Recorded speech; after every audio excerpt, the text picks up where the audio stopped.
Bem, ontem nós iniciamos a nossa jornada para falarmos sobre a vitória da igreja na última batalha dela, que está escrita lá em Apocalipse. Eles o venceram. Amém? Tomara que essa geração esteja nessa batalha, né? Ou pelo menos ensinando os combatentes a lutarem. Bem, eu queria voltar aqui com vocês e dar algum destaque sobre algumas coisas que nós falamos ontem. Então, o primeiro destaque que eu quero dar para vocês é o seguinte: na nossa luta real contra as potestades, os principados, como eu falei ontem, expulsar é uma coisa, vencer é outra coisa totalmente diferente. Quando você trava uma luta com um adversário como é o nosso adversário, que é milenar, sei lá quanto tempo essa criatura tem na Terra. Estou nem falando no céu, estou falando na Terra. Quanto tempo que ele conhece o homem, e que ele aprende com o homem, e que ele vê a maldade do homem. Jesus falou que ele veio matar, roubar e destruir. Quanto tempo que ele faz isso? A gente não tem noção, né? Quantas vidas ele ceifou? A gente não tem noção. Concorda comigo? A gente não tem noção. Mas ontem eu comecei a fazer uma advertência a vocês que nós deveríamos conhecer melhor o nosso Senhor. Eu não quero que você conheça o teu inimigo. Eu quero que você conheça, na verdade, o nosso general. Amém? Como a gente já cantou outra vez, o nosso general é Cristo. É importante conhecer o nosso general, né? Mas o nosso general, ele também, das muitas bênçãos que o nosso general derramou sobre nós, a principal bênção do nosso Deus sobre nós é o Espírito Santo. Vocês sabem disso, né? É Ele em nós. Quando Jesus havia ressuscitado dentre os mortos, ele conversando com seus discípulos, ele falou: é melhor para vocês que eu vá. Para vocês. Claro que se a gente tivesse Jesus presencialmente aqui em corpo, seria mais fácil a gente proclamar o Evangelho, por um lado, né? Mas, por outro lado, seria um problema. Por quê? Porque a presença dele seria muito disputada. Concorda comigo? Sim ou não? E aí, qual é a chance de a gente estar perto dele de fato? De desfrutar dele de verdade, né? Então, o que Jesus fez? Jesus resolveu os principais problemas do povo de Deus. Primeiro não existe um lugar específico para você estar com Deus. Ele está contigo. Ele veio morar em você. Então, aquele Deus que dependia de você ir para um templo, buscá-lo, coisa e tal, hoje ele está em você. E ele transcende, ele diz que onde 2 ou 3 de nós estiver no nome dele, ele também está presente, está entre nós, ou seja, não está apenas em nós, ele está também entre nós. E aí, o que ele fez? Ele disse que estaria conosco todos os dias, até a consumação dos séculos. E, com o Espírito Santo, veio a palavra. A palavra que inspirou vários homens por séculos. A Bíblia é um livro tremendamente especial. Não tem nem como falar sobre a Bíblia. Muita gente já tentou fazer vídeo, documentário, exaltando a Escritura. Mas quem já fez o Alfa? Quem é que já fez o Alfa? Os buraqueiros, acho que todo mundo fez, né? Não é possível que não tenha feito. Tem um capítulo lá do Alfa que eu gosto muito, quando ele começa a falar da Bíblia, né? Apresentar a Bíblia como um documento histórico, como um livro fora da curva, né? E eles começam a traçar aqueles paralelos muito interessantes dos documentos que os homens têm por importante e coloca do lado a Bíblia e todos os aferidores de documentos de veracidade, né? Todos, principalmente de veracidade, todos os aferidores, a Bíblia bate muito assim, qualquer literatura antiga. Qualquer documento antigo que se leva para a faculdade, que se estuda nas universidades, quando alguém diz qual é o valor desse documento, eles têm um critério, eles têm uma maneira de dizer, olha, esse documento é sério por isso, por isso, por isso. Mas cada item, cada critério daquele estabelecido para dizer que aquele documento é veraz, a Bíblia é campeã em todos. Pode escolher qualquer critério. A Bíblia bate qualquer documento antigo. Qualquer documento antigo. E para deixar ainda mais rico, a Escritura, ela também conta para a gente histórias que a gente jamais saberia, inclusive sobre a nossa luta. Sobre a nossa luta. Quando você abre a tua Bíblia, por exemplo, em Gênesis, logo no começo da criação, você vai ver uma coisa assim, muito interessante sobre Gênesis. Porque, cara, é muita coisa que a gente nem consegue explicar, entender, é verdade, mas eu penso que o Espírito Santo ele vai dando para a gente, porque a Bíblia também é outro mistério que também é maravilhoso, que é o seguinte, ela não tem fim, parece que cada vez que você vai na Escritura, Deus fala algo diferente contigo, vai agregando a tua vida, é uma fonte inesgotável de conhecimento, de sabedoria, né? A Escritura ela te deixa apto, inclusive, para toda boa obra. No dia que meu filho descobriu isso, Daniel, ele ficou maravilhado. Parece que Deus revelou a ele, ó, a Escritura te deixa apto para toda boa obra. E ele entendeu que não haveria nenhuma faculdade nesse mundo que deixaria ele tão apto quanto a Escritura.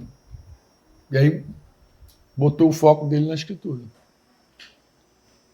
Aí o Daniel fala, Daniel lê, né, Denise, intensamente a Escritura. Ele mergulhou, mas ele entendeu que era um conhecimento que deixaria ele apto para qualquer coisa. Qualquer assunto, qualquer coisa. É assim mesmo. Quanto mais você mergulha, mais apto você está para qualquer assunto. Você entra em qualquer tema com a Bíblia. Conhecimento espetacular. Mas vamos falar aqui de uma coisa importante do começo da criação, né? Quando Deus ele criou o homem, né? Ele criou, no capítulo 1, criou o homem e, inclusive, abençoou homem e mulher depois, né? Ele vai contar com mais detalhes, mas ele vai dizer que Deus os abençoou, versículo 22 do capítulo 1, dizendo para eles, sejam fecundos, multipliquem-se e encham as águas dos mares, da terra, se multipliquem as aves. Deus já tinha abençoado todo o ambiente onde o homem iria estar. Então, a terra era uma terra abençoada por Deus. Você diz amém ou não? Então, cada criação que o Senhor ia fazendo, ele ia abençoando. No capítulo 2, ele começa a falar da formação do homem, né? E depois, primeiro, no versículo 3, que Deus abençoou o sétimo dia, santificou, porque até o dia do descanso do Senhor, ele abençoou, e no sétimo dia, né, ele descansou, e parece que o homem já entra, porque ele foi criado, não sei, já entra no descanso de Deus, né? Eu costumo dizer o seguinte, embora o trabalho para nós é uma bênção muito grande, ele não é um fim em si mesmo. O trabalho nunca foi um fim em si mesmo. Porque se Deus tivesse criado o homem para trabalhar, na hora que o homem pecou, ele seguiria trabalhando. Porque é assim que os patrões fazem. Não interessa teu caráter, ele quer que você produza. Mas para Deus não foi assim. A hora que o homem perdeu a comunhão com ele, já não servia mais. Então a comunhão precede qualquer obra. Se a gente não tem comunhão com Deus, não adianta ficar servindo ele, fazendo obra como a igreja de Éfeso, lá em Apocalipse 2, né? Com essas tuas obras, e mostrou todo o labor daquela igreja, mas Jesus falou, eu tenho contra vocês que vocês abandonaram o primeiro amor. Então não adianta a gente se meter a fazer qualquer coisa quando o nosso primeiro amor já está de lado. Isso também no Gênesis fica muito claro. A hora que a comunhão quebra, não precisa ficar trabalhando aqui, não, vai trabalhar lá fora. Porque na comunhão com Deus, o mais importante é adorar primeiro, servir depois. Ao teu Deus adorarás, ao teu Deus servirás. Nessa ordem, nunca o contrário. Não é servir e adorar. Deus criou a gente de verdade para essa comunhão, para essa adoração. Trabalhar é um detalhe, entendeu? Trabalhar é um detalhe da vida, tá? E esse trabalho ficou mais pesado depois do pecado. Antes do pecado, ele ainda era mais especial do que tudo. Mas quando o Senhor formou o homem, especialmente o Senhor formou o homem no pó da terra, fora do jardim. A gente sempre tem uma ideia de que Deus fez tudo no jardim, mas não. Deus primeiro foi lá no agreste, foi fora do jardim, e tirou o homem do pó da terra e o fez. Então, o homem foi criado fora. Depois aí Deus plantou o jardim, lá no versículo 8 do capítulo 2. E depois desse jardim, versículo 15 vai dizer que o Senhor, Deus, tomou o homem e o colocou no jardim para cultivar e guardar. Olha que coisa interessante. Cultivar e guardar. Esse é o versículo 15 do capítulo 2. Coloca atenção nisso. Cultivar. Então ele tinha dois. O homem, isso aqui é antes de Eva existir. Porque Eva já é um resultado de um DNA, né? Deus tira do próprio homem a mulher. E aí ele faz um outro trabalho aí, que os estudiosos estão pensando ainda como foi feito isso. Mas ele tirou do próprio... Hoje a ciência até admite que pode se construir a partir de um ser, né? Mas Deus, já há muito tempo, já tinha falado por Moisés sobre esse assunto. Mas o que ele vai dizer? Diga comigo assim: cultivar e guardar. Diga cultivar e guardar. Esse é o primeiro destaque que eu quero dar hoje para você. Qual é, Franco? É que quando nós estamos assim, desfrutando de muita comunhão, desfrutando da vida de igreja, caminhando, fazendo discípulo, sendo discipulado, em algum momento a gente pode pensar que nós estamos num plano espiritual muito elevado e que não há como o inimigo nos perturbar. Está muito elevado. E quando eu falo isso, eu falo com um cuidado dobrado. Por quê? Porque eu vejo como a igreja negligencia os ataques espirituais. Eu vejo. Como é que você vê, Franco? Um pastoreio. Casais brigando, às vezes que você olha assim e diz assim, meu Deus, como é que esses caras começaram essa confusão? Não tem começo nem fim. A gente pode atribuir a carne? Pode, mas, rapaz, a carne também é cega, ela é incapaz de ver a pata do capeta lá no começo da confusão. Porque você vê que tem coisas que é literalmente espiritual. Verdadeiramente espiritual. E o inimigo se aproveita grandemente disso. O que eu quero dizer com esse destaque? Quero dizer o seguinte, quero lembrar você que por mais que você esteja assim, num plano muito elevado, não despreze que Adão estava no paraíso quando ele caiu. Não despreze isso. Estava lá um casal num lugar perfeito, em comunhão com Deus, e caiu ali, pô. Naquele lugar de paz, de comunhão com Deus, caiu ali. Então não despreza isso. Não subestime o inimigo. Não subestime o inimigo. Por quê, Franco? Porque ele vai usar o que ele sabe para nos abater. Tudo que ele sabe, ele vai usar para nos abater. E ele tem um aliado, esse aliado dele, Rafael, aí sim eu bato com força, porque eu sei que esse é uma coisa que nós desprezamos grandemente. Qual é? É o fato de que ele tem vou usar a expressão militar, sabotador a favor dele. Como assim um sabotador? Ele tem um aliado dentro de nós, que não está longe de nós, então está dentro do quartel. Porque uma coisa é você ter um inimigo fora do quartel, outra coisa é você ter um inimigo dentro do quartel. É um sabotador. Ele está ali para trazer dano mesmo para o trabalho de Deus e ele favorece o inimigo. Como é que você fala isso com tanta certeza? É só ler a Bíblia. Quando você lê a Bíblia, você descobre. Tem um texto aqui que eu A última vez que eu estive em Salvador, até falei com os irmãos que eu repeti esse texto, sei lá quantas vezes lá em Salvador, uns 12, 13, sei lá quantas vezes, perdi as contas, mas estava muito vivo no meu coração. Eu tenho falado muito sobre esse texto, por quê? Porque eu vejo que a igreja lê e não vê. Lê e não vê. Qual texto é esse, Franco? É Gálatas 5, 17. Quando Paulo está explicando da luta que existe da nossa carne contra o Espírito Santo. É uma luta que existe. Então, quando o Espírito de Deus, que é a maior bênção do céu, veio habitar em nós, no primeiro momento, o nosso espírito, nosso coração deu as boas-vindas. Nós ficamos cheios de alegria. Nossa alma, no primeiro momento, também, ela acendeu de alegria. Puxa, que coisa maravilhosa. Deus está aqui comigo, de verdade.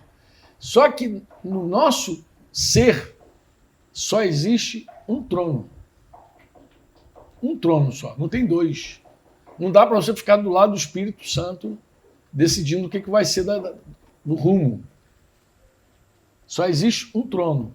E a carne não abre mão desse trono.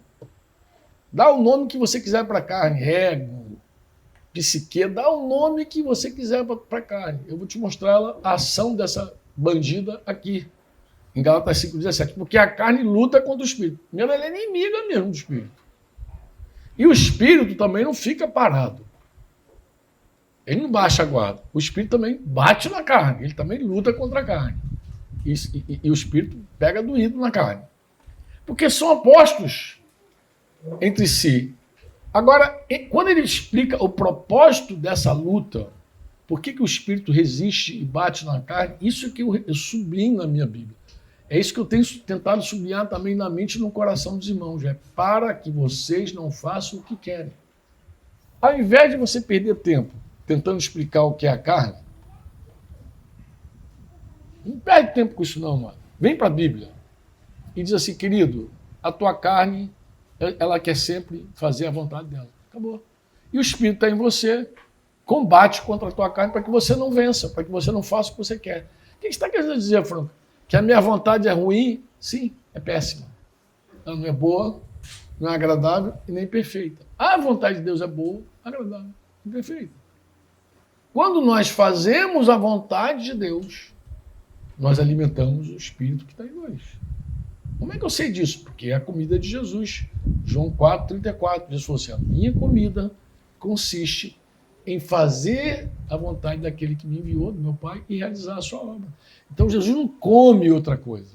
A dieta de Jesus é um arroz com feijão basicão. Vontade do Pai, obra do Pai. Vontade do Pai, obra do Pai. Feijão com arroz. É o que Jesus come. E o que o Espírito Santo faz na nossa vida? Exatamente nos guia à vontade do Pai. O teu pastor, tua pastora, eles não estão na tua vida para dizer o que você tem que fazer. Eu sei que muita gente pensa nisso. E tem pastor que gosta de ficar dizendo o que as pessoas vão fazer. Eu recomendo meus irmãos a não fazer esse papel. Você não tem que dizer o que as pessoas vão fazer. A tua responsabilidade é falar da vontade de Deus e deixar o cidadão, a cidadã, escolher. Porque a vontade de Deus não deve ser imposta. Jesus não impôs. A vontade de Deus é um clamor, é uma oração. Pai, venha o teu reino e seja feita a tua vontade. É um pedido teu. É você que quer viver a vontade de Deus. E para viver a vontade de Deus, vou apelar ali para Romanos 12, nós precisamos oferecer os nossos corpos num sacrifício vivo, santo, agradável a Deus. Se você pular o versículo, tu vai ver. Para que possamos experimentar qual é a boa, agradável e perfeita vontade de Deus nesta ordem abençoada. Então, quando o Espírito Santo está dentro de mim, lutando contra o Franco, vou dar o nome da minha carne, é Franco. Né? Quando alguém tem muita dúvida sobre a carne, eu digo, eu vou te apresentar ela, diz teu nome. Né? Então, muito prazer, essa é a tua carne. Teu inimigo pior, ele é pior. Por que eu sei que ele é o pior? Porque ele pode abrir a porta, a brecha para o diabo. É ele que faz isso. É ele que opera como um sabotador. É ele que abre as brechas. É ele que faz isso. Então, se você pegar Gálatas 5,17, e já falei isso outrora, mais é importante você ter atenção. Por quê? Porque se nós estamos num plano especial, espiritual, que a gente considera elevado, não despreze meu lugar, a tua carne. Não fica subestimando. Não desprezar não é a palavra. Não subestime a tua carne. Não fica achando que ela é boa. Jesus falou que na carne não há proveito algum. João 6. Ele diz, não tem nenhum proveito. O próprio Jesus falou isso. Jesus disse que ele não se confiava a nenhum homem, nenhum ser humano. Por quê? Porque ele conhecia a natureza humana. Então ele não se entregava a nenhuma natureza humana. Mas qual o problema da natureza humana? É doente. Toda ela é doente. Isaías diz que é doente da cabeça aos pés. E agora que a ciência multiplicou e as pessoas começaram a estudar a psique humana, o livro de transtorno de comportamento está mais grosso que a Bíblia. Se você fizer psicologia, estudar por aí, você vai ver que... Aí quando alguém diz, mas é tanta doença assim, é só estudar a alma humana, está cheio de doença. O homem é doente. Todos nós temos... E é engraçado, porque se alguém fizer uma palestra sobre algum transtorno, é capaz de você ficar lá no canto de... rapaz, eu acho que eu tenho esse troço. Tenho TDAH, tenho TDJ, tenho BBB, tititi, tenho tudo.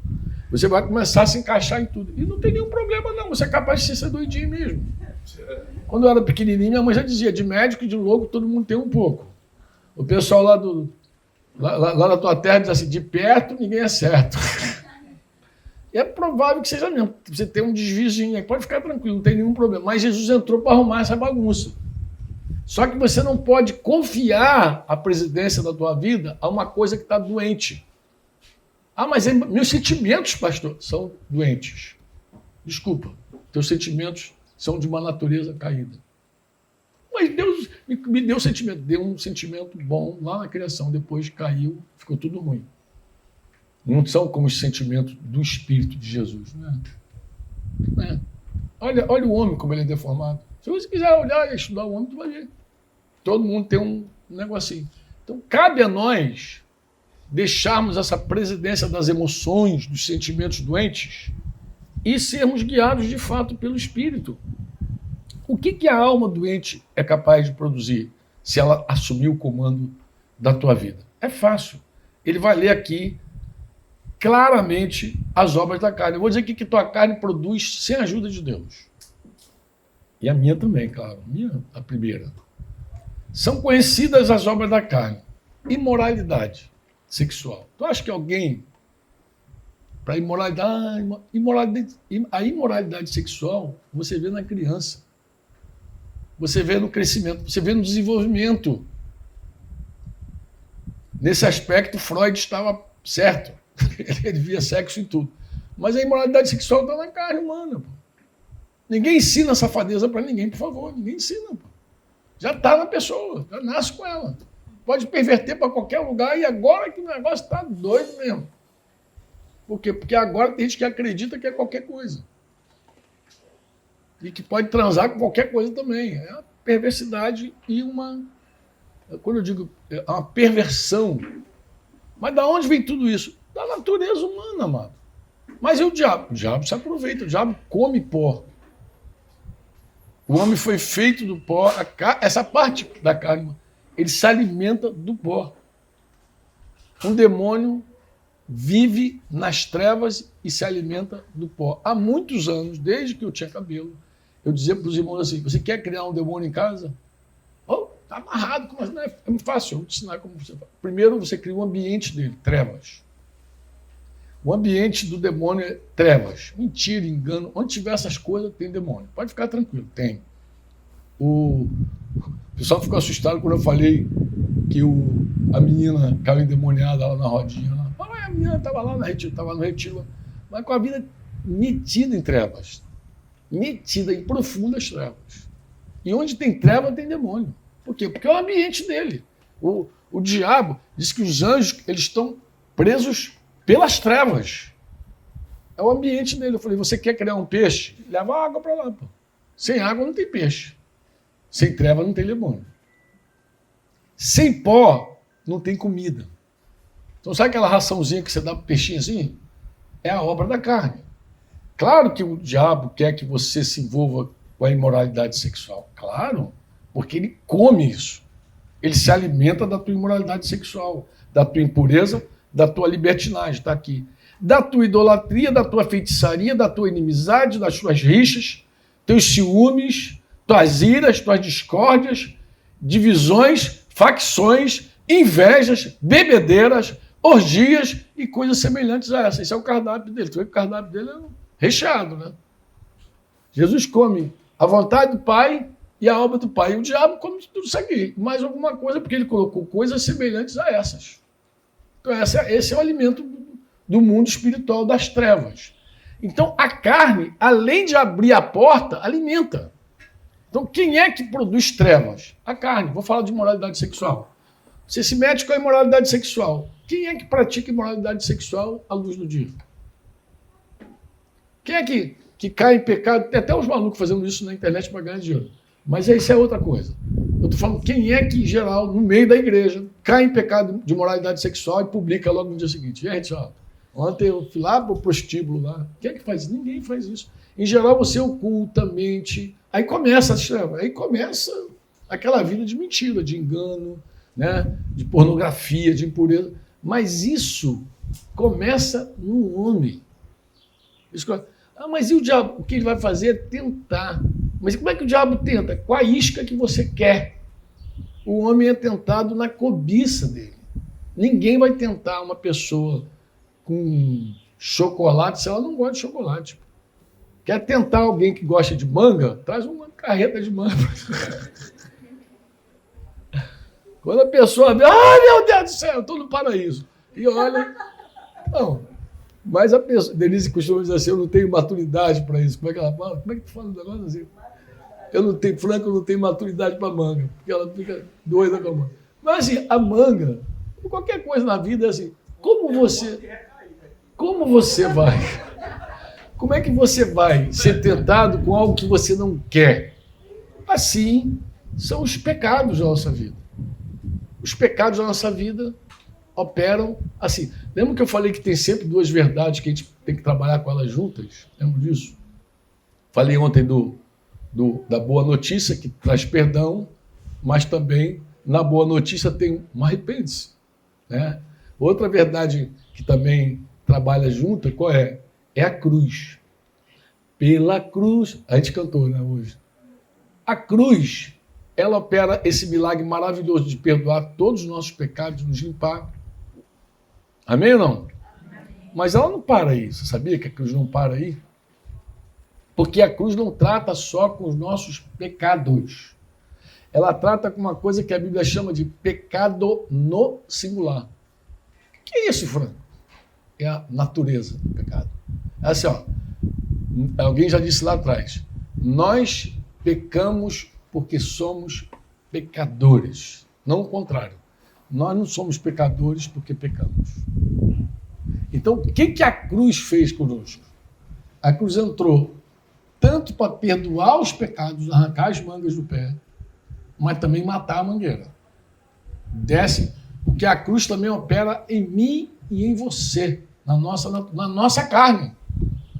A cruz, como é que o Espírito bate na carne? O Espírito bate com a cruz. Ele vai bater com a cruz. Ele vai te convidar todo dia a morrer. Todo dia a renunciar. Todo santo dia. Toma a sua cruz e segue Jesus. E não é uma cruz simplesmente... Não é simplesmente a gente olhar para a cruz naquele dia que Jesus morreu, e a gente cantou, é lindo, é verdade.